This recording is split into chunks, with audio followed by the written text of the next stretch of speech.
दोस्तों, welcome to my channel. जैसा कि आप सभी लोग जानते हैं कि हमारे उत्तर प्रदेश की जो एक बेहतरीन योजना थी, जिसको मिशन प्रेरणा नाम दिया गया था, उसकी सफलता को देखते हुए इस योजना को पूरे भारतवर्ष में लागू कर दिया गया है और उसका नाम बदलकर निपुण भारत कर दिया गया है। और इसी निपुण भारत के अंतर्गत हमारे बेसिक विभाग में बहुत सारे चेंजेस किए गए हैं, जिसमें सबसे बड़ा जो चेंज हुआ है वो ये हुआ है कि यहाँ पर कक्षा 1 से स्टार्ट की जाती थी, अब वही कक्षाएं प्री प्राइमरी से स्टार्ट की जाएंगी, जो कि आंगनवाड़ी को ऐड करके की जा रही है। इसमें प्री प्राइमरी 1, प्री प्राइमरी 2 और जो तीसरा है वो बाल वाटिका नाम दिया गया है प्री प्राइमरी 3 को। और बाल वाटिका के बाद आपका कक्षा 3 तक की कक्षाओं का असेसमेंट किया जाएगा और कक्षा 3 तक की कक्षाओं का एक लक्ष्य लेकर निपुण लक्ष्य के नाम से आगे बढ़ा जा रहा है। तो निपुण लक्ष्य में देखिए एक पूरा चार्ट बनकर आ गया है। जैसे कि प्रेरणा लक्ष्य निर्धारित किए गए थे, उसी तरीके से निपुण लक्ष्य निर्धारित किए जा रहे हैं।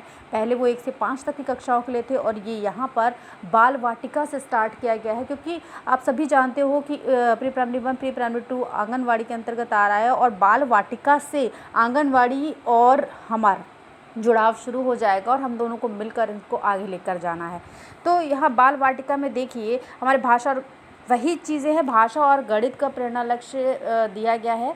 इसमें बाल वाटिका में भाषा के लिए जो पहला लक्ष्य है वो क्या है, निर्धारित सूची में से 2 अक्षर वाले 5 शब्दों को सही से पढ़ लेते हैं।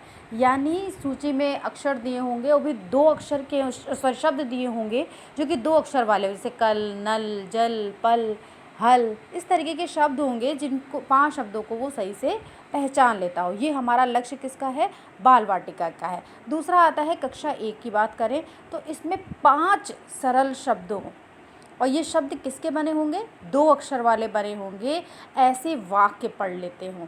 जैसे कि एक दिया है, अब घर चल लेकर पढ़, ये दे दिया, 5 शब्द हैं और ये एक पूरा वाक्य बना लेते हैं। तो ऐसे 5 शब्दों से बने हुए वो वाक्य पढ़ लेता हो और ये शब्द जो बने होंगे वो 2 अक्षर वाले होंगे।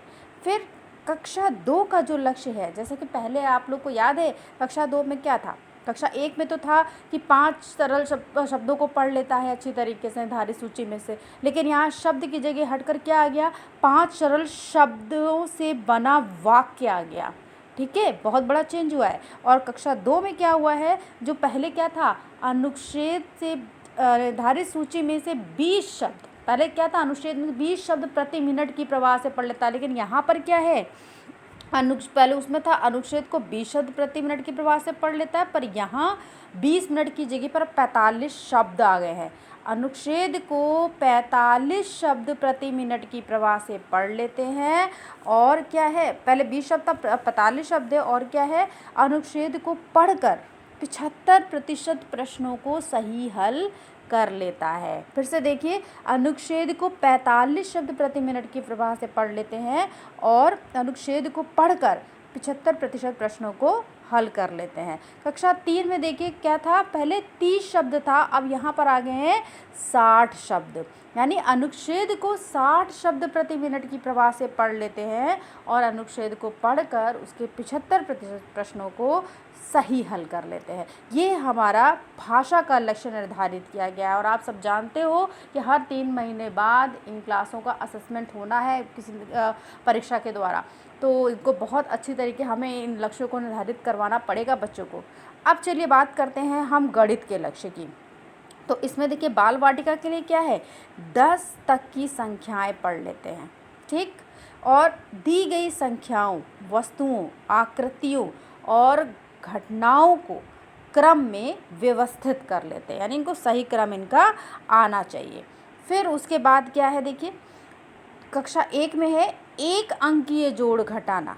पहले तो क्या था कक्षा 1 में, पहले था कि 5 संख्याएं सही से निर्धारित सूची में से पहचान लेता है, लेकिन अब यहाँ कक्षा 1 का आ गया है कि 1 अंकीय जोड़ एवं घटाव के 75% प्रश्नों को हल कर लेता है। यानी अब यहाँ पर जोड़ घटाव वाला 1 अंकी शुरू हो गया है। ठीक है, कक्षा 1 के बच्चों को 1 अंकी जोड़ घटाव आना चाहिए।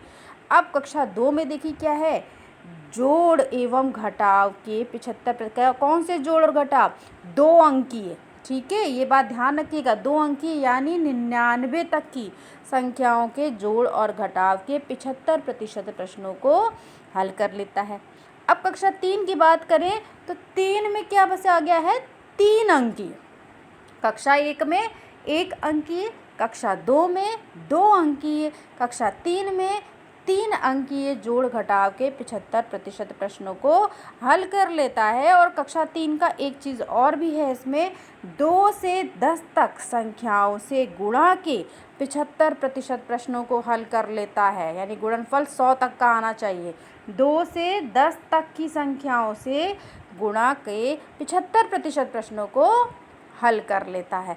तो आपको समझ आया होगा गणित का कि बाल वाटिका में 10 तक की संख्याएं पढ़ लेते हैं और इसमें जो संख्याएं दी गई हैं उन संख्याओं को, वस्तुओं, आकृतियों और घटनाओं को क्रम में व्यवस्थित करना है। कक्षा 1 में 1 अंकीय जोड़ घटाना के 75% प्रश्नों को हल करता है। कक्षा 2 में 2 अंकीय यानी 99 तक की संख्याओं को जोड़ घटाना के 75% प्रश्नों को हल करता है। और कक्षा 3 में 3 अंकीय यानी कि 999 तक की संख्याओं की जोड़ घटाना के 75% प्रश्नों को हल कर लेता है और 2 से 10 तक संख्याओं से गुणा के 75% प्रश्नों को हल कर लेता है। एक बात ध्यान रखिए, आपको जैसे याद होगा पिछली बार भी यही हुआ था कि प्रेरणा लक्ष्य जो हासिल करवाना है वो अलग चीज़ है, लेकिन हम लोगों से भी प्रेरणा लक्ष्य पूछे जाते थे। कोई भी अधिकारी कुछ भी हो, वो जब भी आता था स्कूल में तो वो हमेशा टीचर्स से प्रेरणा लक्ष्य पूछता था कि बताइए कक्षा 1 का प्रेरणा लक्ष्य क्या है, 5 का क्या है, 4 का क्या है। तो आपको पढ़ाने से पहले इन प्रेरणा लक्ष्यों को अच्छी तरीके से, यानी निपुण लक्ष्य को अच्छी तरीके से याद कर लेना है कि बाल वाटिका में कौन सा है आपका, कक्षा 1, 2, 3 यानी 3 बाल वाटिका से लेकर कक्षा 3 के जो भी प्रेरणा लक्ष्य निर्धारित या निपुण लक्ष्य निर्धारित किए जा रहे हैं भाषा और गणित से रिलेटेड, उनको बहुत अच्छे से पढ़ना है। आप भी याद कर लीजिए इन्हें, जवानी रट, एक एक अक्षर को मुंह जवानी रट लीजिए ताकि कोई भी आपसे पूछे आप तुरंत जवाब दे सकें। क्योंकि अगर आपको अच्छी तरीके से याद होगा तभी आप बच्चों को अच्छी तरीके से तैयारी करवा सकते हैं। जैसा कि मैंने बताया कि हर 3 महीने बाद इसका असेसमेंट होगा, तो तैयार हो जाइए, कमर कस लीजिए और बच्चों को इन लक्ष्यों को हासिल कराने में मदद करिए। तो गाइज़, ये थे हमारे निपुण लक्ष्य जो कि हमारे बेसिक विभाग में डाले गए हैं। तो अगली बार मैं एक नई जानकारी के साथ, एक नई सूचना के साथ आप लोगों से फिर मिलूँगी। अगर आपको मेरा ये जानकारी अच्छी लगी है तो प्लीज़ मेरे चैनल को लाइक और सब्सक्राइब करना ना भूलें ताकि आपको ऐसी जानकारियाँ हमेशा मिलती रहें। तो फिर अगली वीडियो में हम फिर से मिलते हैं नई जानकारियों के साथ। तब तक के लिए बाय बाय।